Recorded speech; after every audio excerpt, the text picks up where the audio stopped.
नमस्कार, वंदे मातरम। मैं हूं श्यामगिरी। आप देख रहे हैं हमारा चैनल मुद्दा भारत का यानी मुद्दा आपका। मुद्दा है महाराष्ट्र से राजनीति जुड़ी खबरों का। महाराष्ट्र की राजनीति में इस समय अधिवेशन चल रहा है मंत्रालय में और आज बजट भी पेश हुआ है। तो हम बजट के ऊपर चर्चा करेंगे कि अभी चुनाव के मद्देनजर ये अंतिम सेशन है। तो सेशन में जो है इस तरह बजट में जो पेश किया गया है, क्या लोगों के लिए सहूलियत है इसमें, क्योंकि महायुति को बड़ी लड़ाई लड़नी है अभी विधानसभा की, और उसमें किसी भी तरह उनको बने रहना है सरकार में। तो उसके लिए उन्होंने किस तरह का लोक लुभावन बजट पेश किया है, उसी पर हम चर्चा करेंगे।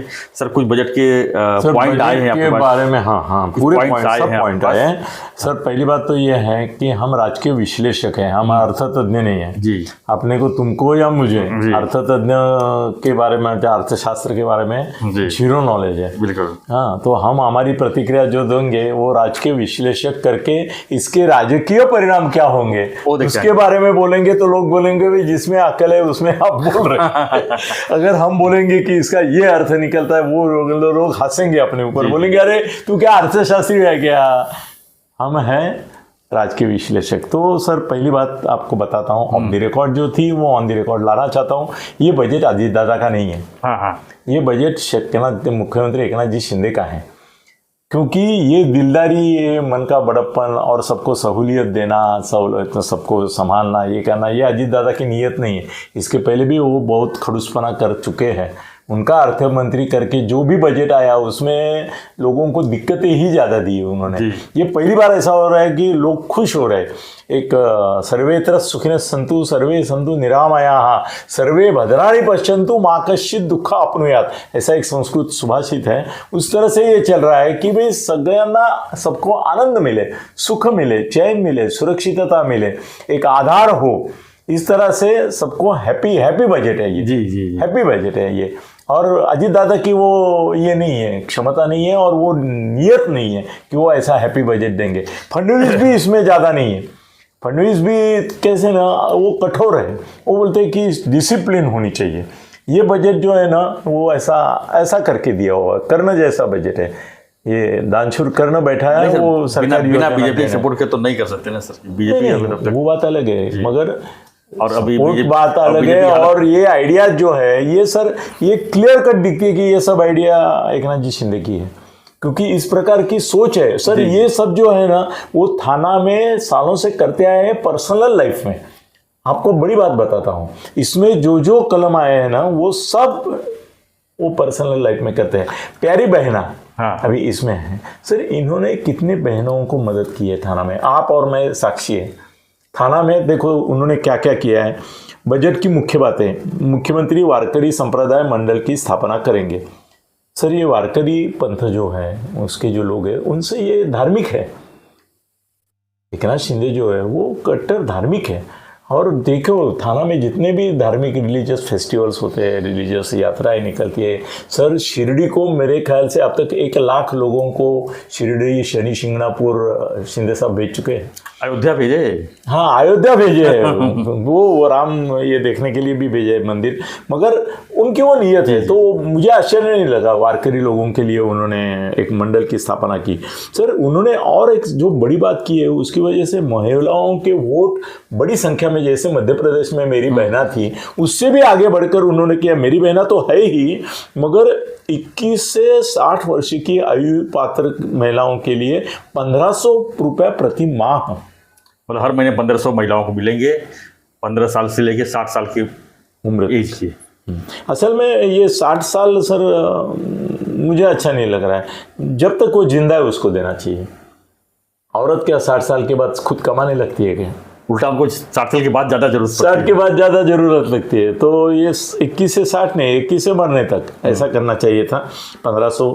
और इसको मेरी प्यारी बहना माजी बहन की रिया है, और उसके लिए सर 46,000 करोड़ रखे हैं। और 1 जुलाई से सर शुभ मंगल सार्वजनिक विवाह योजना, ये अनुदान 10,000 था पहले, वो 25,000 कर दिया है सर। ये भी अभी शादी में इधर उधर लोग कहीं, आप सुबह जाएंगे उनके दरबार में, जो मंत्री नहीं थे, मतलब मुख्यमंत्री नहीं थे, तब भी आप देखेंगे कि भाई कोई आता है, भाई मेरी बेटी की शादी है, बहन की शादी है, तो वो मदद करते थे। ये शुभ मंगल सार्वजनिक विवाह योजना उनके यहाँ चलती थी, और सार्वजनिक विवाह भी बहुत उन्होंने किए हैं सर। ये अन्नपूर्णा योजना में साल में 3 सिलेंडर मुफ्त दे रहे हैं।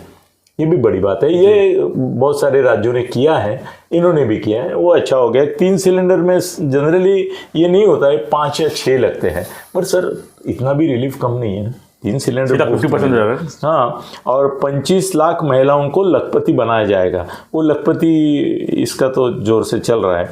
फिर अत्याचार के मामले में 100 अदालतें। सर मैं इसके ऊपर ज़्यादा एम्फेसिस देना चाहूँगा, क्योंकि आजकल क्या होता है, कोर्ट में मैटर जाता है और इतना लंबा चलता है जी।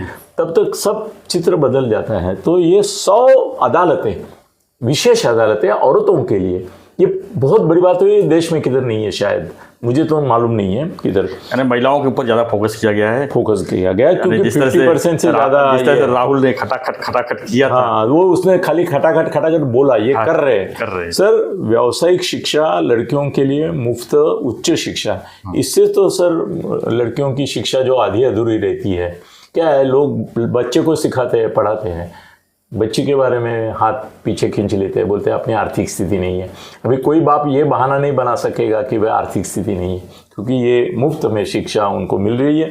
ये बहुत बढ़िया हालत हो गई सर। उससे बाद किसान को 5,000 रुपये प्रति हेक्टर मदद, ये भी बड़ी बात होगी, ये भी बड़ी। इससे आत्महत्या जो होती है किसानों के लिए काफी सहूलियत है, वो उनके लिए बहुत बड़ा आधार होगा।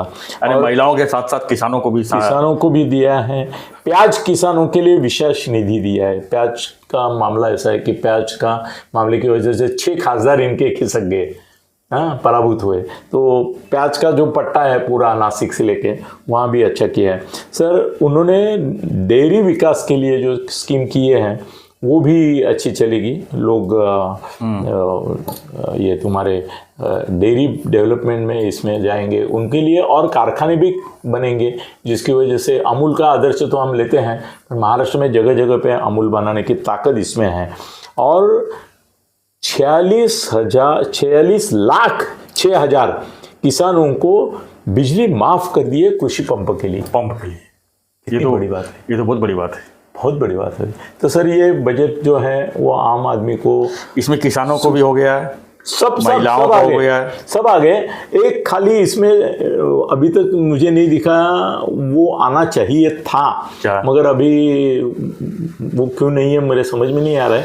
लड़कियों को व्यावसायिक शिक्षा, उच्च शिक्षा वगैरह किया है सर, इसमें नहीं आया हुआ है ये पॉइंट में, मगर रिक्शा वालों के लिए भी उन्होंने कुछ किया है। क्या किया है एग्जैक्टली मुझे मालूम नहीं, मगर वो किया है। नहीं, बेरोजगारी के लिए कुछ होना चाहिए था खास, क्योंकि वो बड़ा सवाल है आज की तारीख में।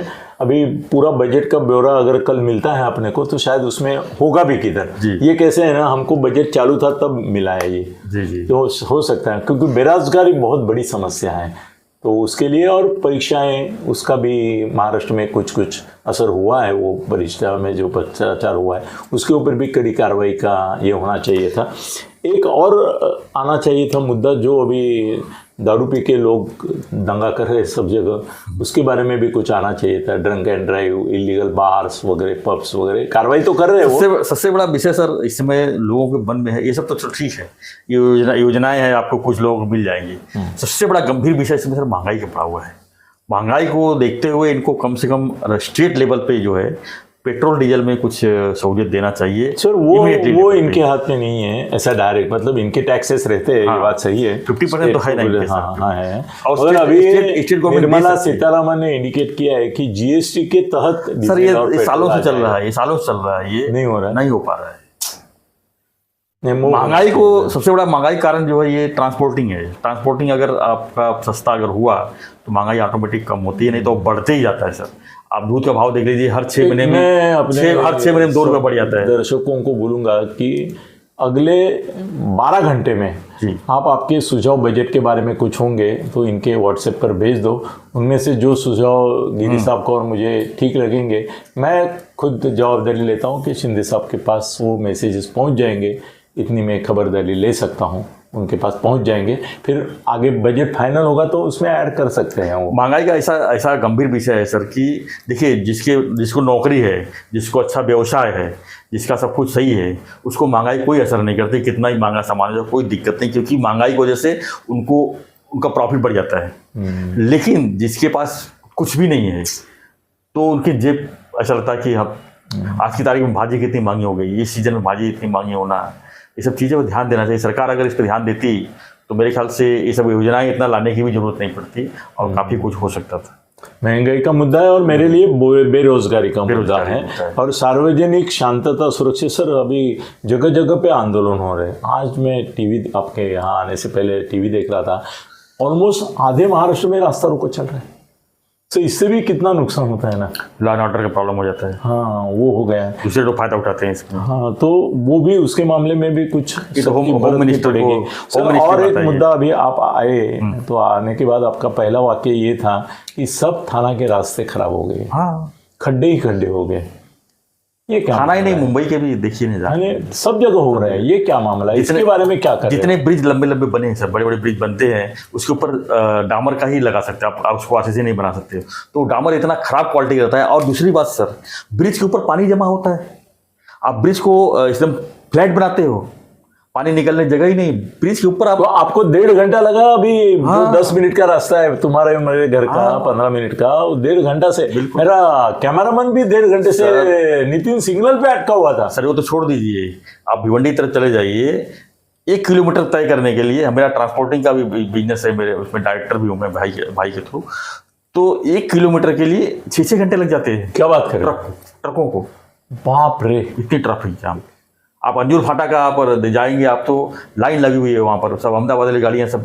ये जब तक विरार कॉरिडोर नहीं बनाएंगे, विरार अलीबाग कॉरिडोर नहीं बनाएंगे, तब तक ये प्रॉब्लम सॉल्व नहीं होगा। और बड़ी बड़ी गाड़ियाँ रास्तों के लिए बड़ा प्रावधान नहीं दिख रहा है रास्तों के लिए। शिंदे साहब ने आते ही कहा था कि हम 400 करोड़ रुपया जो है आरसीसी रास्ते के लिए किया था, लेकिन उसका टेंडर नहीं निकल पाया, उसका बाकी चीजें नहीं हो पाई, प्रक्रिया नहीं हो पाई। तो मतलब कि अभी बेरोजगारी, महंगाई, रास्ते, अच्छे रास्ते होने चाहिए, अच्छे रास्ते, लॉ एंड ऑर्डर, यस, ये चीज़ों का जिक्र होना चाहिए। देखते हैं कल पेपर में या शाम तक अपने को कुछ मिलता है तो। मगर एक बजट सबको खुश करने वाला बजट है और ऐसा ही बजट इलेक्शन के पहले आता है। लोक लुभावन बजट। हाँ, लोक लुभावन बजट, अच्छा शब्द। तो अगर इसको सर लागू समझ लो हो ही जाएगा, इसका असर कितना पड़ सकता है विधानसभा? पड़ेगा सर, पड़ेगा। मध्य प्रदेश में तो लोग बोलते हैं कि 29 सर, मध्य प्रदेश की मेरी बहना की वजह से। मध्य प्रदेश में आपको पता होगा कि जब 5 साल पहले चुनाव हुई थी तो कांग्रेस से गवर्नमेंट बनी थी ना, तो बीजेपी हार गई थी। बाद में वो तो सिंधिया को छोड़ के बनाया, लेकिन उसके बाद ऐसे ही वापसी किए हैं कि लोकसभा का रिजल्ट 100%, विधानसभा वन साइडेड आई। तो ये इसका तो अभी भी इनके पास 3-4 महीना है, वापसी करने के लिए बहुत रास्ते हैं, उस रास्ते को अपनाना चाहिए। एक बड़ा कदम मैं बोलूंगा कि फिर से चुनाव जीतने की तरफ एक बड़ा कदम उठाया। लोगों को पता है कि महाविकास आघाड़ी सत्ता में आएगी तो फिर से गर्क हो जाएगा पूरा महाराष्ट्र का, लेकिन लोगों को विकल्प नहीं है, क्या करे, तीसरा विकल्प नहीं है। तो तीसरा विकल्प इस भाजपा को ही खुद बनाना चाहिए कि हम जो है लोगों को। और ये बजट अच्छा है, इसके लिए शिंदे साहब का और अजित दादा पवार का भी हम अभिनंदन करेंगे, साथ में बीजेपी का भी। ये बीजेपी छोड़ेंगे नहीं है कभी। नहीं, ऐसी बात नहीं है। सरकार तो ठीक है सर, जब चल रही वही चलना चाहिए, कोई बात, क्योंकि सेंट्रल में सरकार है वही, डबल इंजन, स्टेट में भी तो यही होना चाहिए। तो फ्रेंड्स, आपकी क्या प्रतिक्रिया है इस पर बजट के ऊपर? और वो सुझाव 12 घंटे में भेजते हैं ना, तो मैं इतना देखूंगा कि साहब के यहाँ, शिंदे साहब के तक पहुंचेंगे और हम उसको भी एक वीडियो बना के चर्चा भी कर लेंगे लोगों का। वो भी करो, मगर ज़्यादा जरूरी ये है कि कल सुबह उनके पास कम से कम एक 3-4 सुझाव जाने चाहिए, ज़्यादा लंबे तो नहीं भेज सकते हम लोग। ठीक है सर, तो आपके सुझाव दीजिए और बने रहिए हमारे साथ। हमारे चैनल को लाइक, शेयर और सब्सक्राइब जरूर कीजिए। धन्यवाद। जय हिंद, जय महाराष्ट्र, जय श्री राम।